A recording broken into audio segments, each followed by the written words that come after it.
Welcome from Munich with my Samsung Gear S smartwatch review here from Munich. You can see here we have a beautiful watch in black which has a bent display. This is the first smartwatch to have a bent display, and it's actually even quite big and has the OLED technology, so you can also see it quite nicely when the sun is shining. The sun is shining not right now, but what we will show you is how it works together with Samsung smartphones and the pros and cons, like for example that it doesn't work with any smartphone that is not made by Samsung and it's actually older than 2 years old.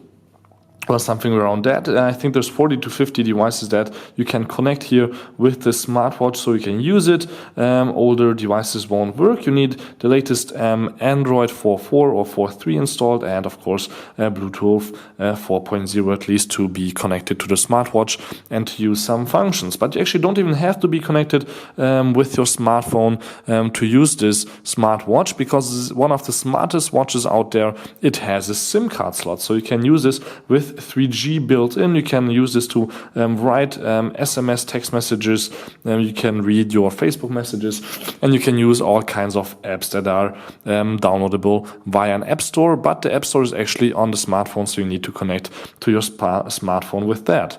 So a little bit more about the hardware. So as you can see, it's quite easy to just change maybe here, for example, the strap. You can take that off and put on a different color like brown or orange or red or whatever you would like to wear on your day.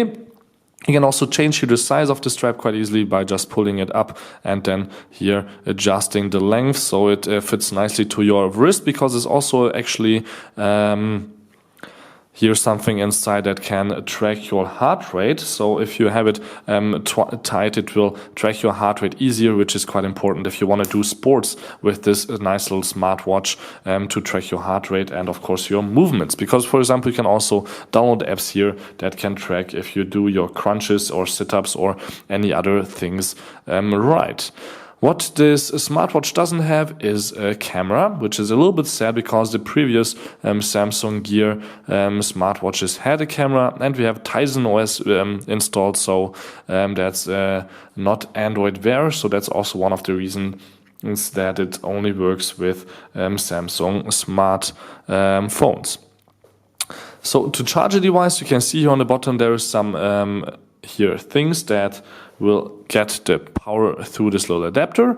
Just have to put it here and press tightly, and then it will stick on there, and you can plug it in via micro USB here and it will charge. But actually you don't even have to plug it in, because in here there's the same amount of battery life than you have in the smartwatch. So you have 700 milliamps built in here and here in the smartwatch. It will last you about 1.5–2 days, a little bit less if you will use the smartphone function and of course the display quite frequently, but you can double that here with the extra adapter that you can just have in your pocket or your jacket or wherever you want, always with you, and you don't even need a cable, as I said, so that's also quite nice. But of course that would make it bulky, and if you lose this guy, then you can't charge your smartphone anymore, and I'm not sure how much this little adapter costs, but probably it is not cheap, because the smartphone is around 400 bucks. Smartwatch. So let's check out the software a little bit here on the Gear. As you can see, I have a quite nice here little background, which is a little bit bright, but if you go to the left, it will get a little bit darker, where you can see some of my messages, missed calls, and so on and so on. And if I would click one, for example, in LinkedIn, something happened, somebody noticed me and checked me out, if I can go left or right to check the other apps, like for example, even apps that smaller developers made, like for example Tech2, that's one of my Hungarian sites. We can read the news there, and we can go on and on here through the list, or just swipe down to get here back to the full list, where I could for example also check out my text messages. Like for example, somebody tried to call me, I can say also reply here, and we can also see here that then a little keyboard appears, which is quite handy if you just want to answer that person. I think the display is a little bit too bright, so let me actually adjust that by just double pressing here with 2 fingers. If I hit auto and take the brightness a little bit down and do this again, I can just go back here and continue with my work, where you can now see a little bit better what's happening here. So I can also switch between languages, for example German and English, or Spanish or English, and I can start writing hello misspelled. The letters are really quite tiny and it's easy to write with 2 fingers like this, or easier, but if it's on your wrist with 1 hand, it's really quite hard to write on here, which is a little bit sad. So what I definitely recommend to you is that you use swipe, which means you can just connect the letters with each other. For example, you could write Washington like this, and it even makes it a capital letter. So that's quite handy. Then there's also, of course, emoticons if you'd want those. Just pressing 3 times in a corner, you have a whole list of little images if you'd want that. And to go out, you just have to hit the home button, and then you are right away back home. You can also install a few widgets, like for example, of course, that you want to easily navigate between airplane mode, Wi-Fi, mobile network, or just vibration. Here my exercise. Then we have some agenda. The weather is quite cold right now outside, -10 degrees Celsius, and I can also read some news. But what I can also do is just hold one for a long time, say I want to delete the news, and maybe I want to add another widget, like for example, recent contacts, music player, and so on. But you have already seen the other ones. There's not so many widgets, so what I will do is just add not the news again, but here, for example, the music player.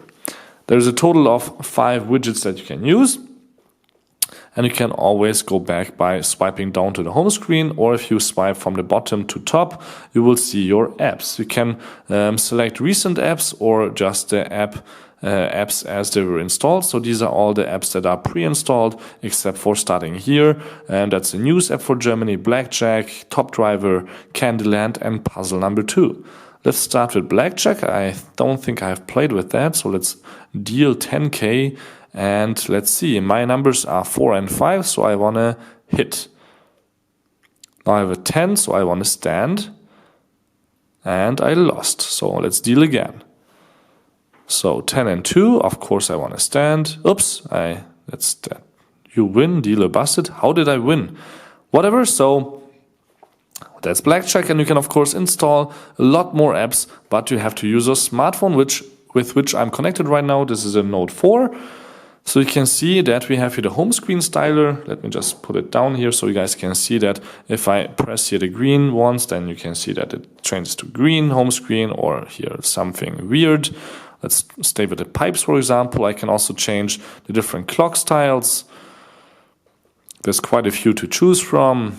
And you can also say dual clock, or hit the settings button, and then you can change the default clock and clock front color and so on. So there's a few options, and there's even the option to, of course, download more clocks. And the smartphone or the smartwatch has been out for half a year, so that's not that hard to find a few different ones. I can also say I want to see or send some images over, like for example here a sample image by Samsung, so I can check out the phone, the display quality a little bit better. There's only 4 gigs of internal storage inside, so for apps and pictures and music, that's not too much, but it's enough for some basic pictures or, for example, also music. S-Self, of course, as I said, is a heart rate sensor inside, so we could also track our fitness track, like for example that we only went 29 steps with the watch today. I haven't worn this today, so that's all, quite accurate probably. It can also track, I guess, your sleep and everything else that you may want, and you can check that all out in S-Self. If you agree to everything here, sorry for that. Then you can also set from which apps you want your notifications. Right now for me it's 47 apps, so almost I think all that are installed here on my Note 4. I can, for example, say I don't want the Google search to notify me, I don't want Keep to notify me, and so on. So I'm not that disturbed during the day, and you can see here the other options, which I will not explain right now. Just let's go on with Find My Gears. Of course, it will vibrate and give out a sound. And then we can also go here to the settings, where we have quite a few settings, which again I will not tell you in detail, because there is actually all the details below the things that you can set here So you can just read those. One interesting thing is double pressing the home key. You can select an app that should start right away that you want to use maybe the most, don't want to use the widgets and all the gestures from any apps that are installed. That might be quite handy. And again, let's go to the Samsung Gear apps, which I was mentioning, that you can really download and install quite a few things here. Like, for example, you can completely control your oven, your dishwasher and everything that's home if you have one of the latest models by Samsung. Or if you go here all the way to the bottom almost, there's also, for example, an app with which one you can check your BMW i car status. So for premium people, that's again quite interesting. And there is no pre-installed browser, but for example, the Opera browser could be quite handy, and that's also for free. So there's quite a few apps here in the store. There's but you can, you just have to choose from one. As you can see here, it's quite easy to just select some stuff that you want to install on your watch.